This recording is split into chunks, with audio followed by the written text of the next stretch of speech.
What is the Wendigo? History has proven, time and time again, that humans will do whatever it takes to survive. The more desperate the situation, the farther we're willing to go. So for the Algonquin tribes, when it's the dead of winter, food supplies have long since run out, with months to go before they can hunt again, well, there's only one type of meat they're going to have access to. However, if their legends are to be believed, consuming human flesh will give you a fate far worse than death, transforming the cannibal into the monstrous Wendigo.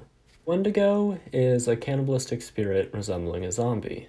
In some forms, the Wendigo is the size of a human, while others, it can be up to 15 feet tall.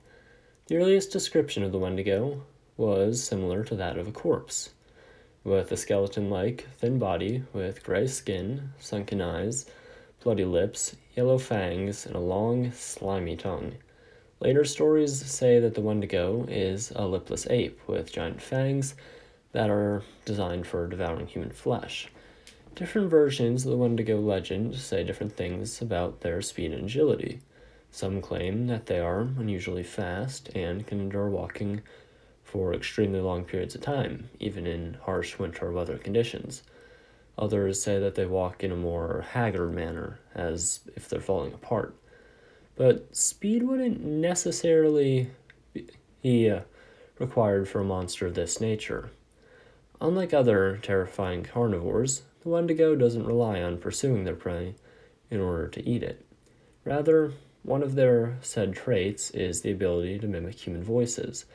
They use this skill to lure people in and draw them away from civilization.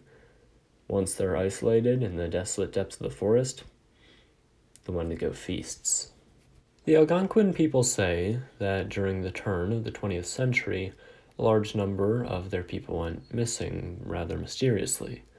The tribes attributed many of the disappearances to the Wendigo, thus calling him the spirit of lonely places. Another rough translation of Wendigo is the evil spirit that devours mankind. This translation is related to yet another version of the Wendigo that is claimed to have the power to curse humans by possessing them.